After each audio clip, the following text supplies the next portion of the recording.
we feel like we're improving. And so it feels like it's been a very long time since we've played, because it has been. But at the same time, it starts to come a little faster now with going out there and then coming back for SMU and Georgia Southern before the break, and then hitting it again hard. But I like their spirit. I like the way that they're working to improve. I like the detail that they're trying to really get figured out. We're getting better on both sides. We have to get better on both sides. And when you're going against a team like Arizona State that plays with such speed, they play with a relentlessness. I mean, they really do, whether they're pressuring you, whether they're in the half court, or whether they're attacking the rim on the break, or attacking the rim with a post-up or with a drive in the half court. They pose a lot of problems, So we're getting ready to see a high level of intensity in a very, very tough environment, and it'll be great to see where we stand. What about jumping out of a long break against a team like that? Any concerns along that? Oh, absolutely. You always have concerns when you're on a break, and it's very hard this time of year to get into any type of real rhythm with that, because we had 3 games in 3 days, then it's a week.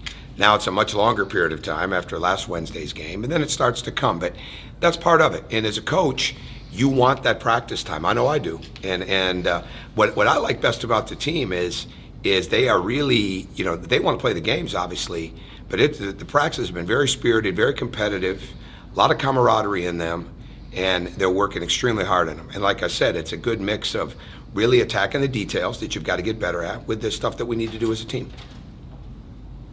Now, you've talked about rebounding, needing to get that better. I mean, statistically, that has seemed like it has improved over the last few games, overall rebounding. He has, yeah, definitely. But I mean, this league is take no prisoners rebounding league, and so you can't help but have to get better every day with your rebounding. 1 through 5, 1 through whoever's in the game, right? I mean, whoever's going to play, you have to either hold your own as a rebounder or keep your man from getting it, or keep the person in your area, if it's a zone, from getting it. So we have to get better there. There's got to be a relentless spirit to that. There's got to be an edge. We work on rebounding every day, whether it's in a 2-on-2 situation, whether it's in a 3-on-3, a 4-on-4, or certainly when we play.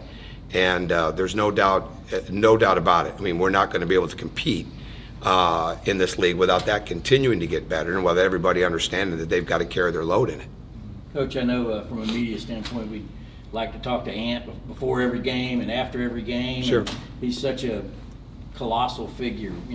Are you at the point now, though, that you want others to assert themselves? Like you know what you got on your hands here, but you'd like to. You mean as far as media-wise? Yeah, you want them dominating media and dominating every discussion about Georgia basketball. Yeah, but I don't think that's. I just think. Here's the thing. He's such a great teammate. I don't know if any of that matters. I don't know if anybody really looks at it that way. But when you're running a program, no, you've got to mix it. I mean, that's only the best way to do it.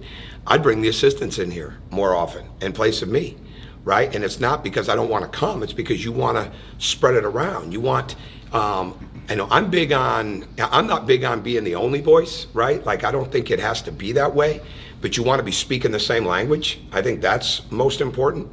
And I think when you're trying to do that as a coach and run a program, but he's doing a fantastic job. I mean, he's already lifted weights today. We had a shooting workout, and we'll go practice now. I mean, I think that we don't want to spend so much time saying, okay, how can we put this guy out there? How can we put that guy out there? You just want to kind of let it happen naturally, but know that we have a program to continue to build on, a team to get ready every day, and a bunch of guys that we feel we're pretty comfortable putting them in front of you, putting them in front of the public, because we're pretty comfortable putting them in front of the other team when we've got to go win the game. So that's what you want when it comes to how they come to you as well.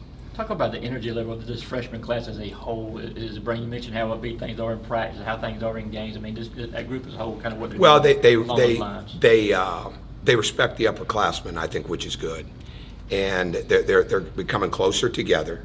All the time. I mean, it's one thing to be in a close proximity, but it's another thing to develop a real closeness. And I think that has to, when you have 10 new people, that's going to take some time. And I don't think you can force feed that. I think it's got to be as natural as it can be. And certainly you want to put some things together that make that. But I think when everybody, where guys get in trouble is when they don't work as hard and the other guys know it, because you're never tricking your teammates.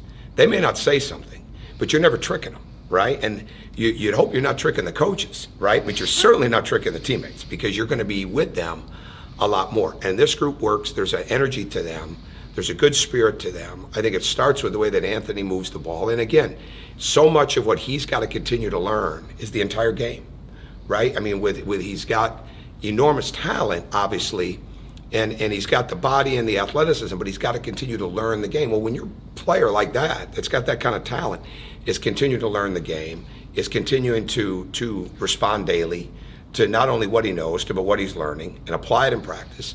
It puts it on there for everybody else. And there's an infectious quality in these guys where they enjoy each other, right? Like they enjoy being around each other. And I think as you grow as a team, then you grow into enjoying each other's successes.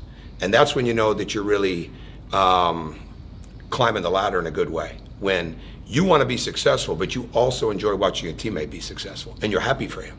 And that takes time to build because it's very unnatural in this day and age in basketball. But if you're going to win, it's got to become very natural, and we've got to continue to build on that. I know making practice harder than the games is something you've talked about before. When you have such a long layoff between games like this, kind of how does that benefit your team on the back end of it? Well, you're never going to totally assimilate because I'm not big on scrimmaging nonstop because we have so much we have to learn, right? There's so many things that we have to get done in a small group or in a half-court setting.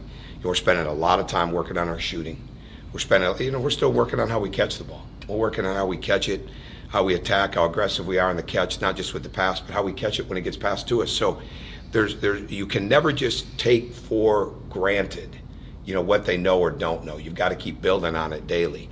And then a lot of times the hard part becomes the fatigue level they've got to be able to overcome. So yesterday was a long day. Today won't be, but yesterday was a long day out here because we had to overcome fatigue.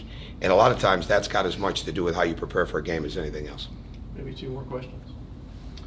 Tom, did you have similar breaks at previous places, or is this something that's well? You're always going to have, experience? you're always going to have the exam break, and this one's a little different because the way the exam schedule is laid out. So like really, we couldn't have played past last Wednesday night because Thursday being the reading day that it is, and then today is the last day of exams, I believe, right? Yes. Or tomorrow? Today, right? Today. Yeah. So that's not abnormal to me. It is what it is, and this time of year is always a little bit different. That's why you have to be creative in practice. There's certain things that you want to really, really make sure that you're getting done. But every day it all starts with how are we going to make this individual better and how is it going to collectively become a part of the team. And I think as long as you're doing that, they can't help but get better, and it's very hard not to have energy when you're not doing that. Or if you are doing that, I should say. Great.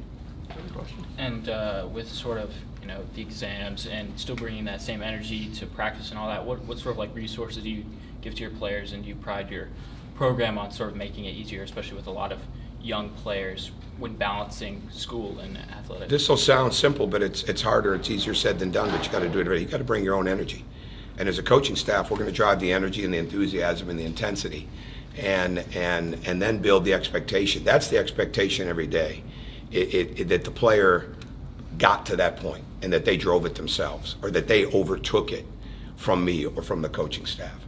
So every day, how could we ever expect them to come in and get better if we didn't come in with that level of intensity and energy? There's no twiddling thumbs, going through the motions, standing around, moderate tone. There's none of that, right? There's none of that. And because you want your team to mirror that. And like yesterday, we brought a lot of chaos to the practice, a ton of chaos, because that's what going on the road, especially in an environment like that, will be with the way that they play. There will be a lot of chaos. You've got to be able to manage the stress and the adversity and the chaos in a game like that and get back to what you have to do possession by possession.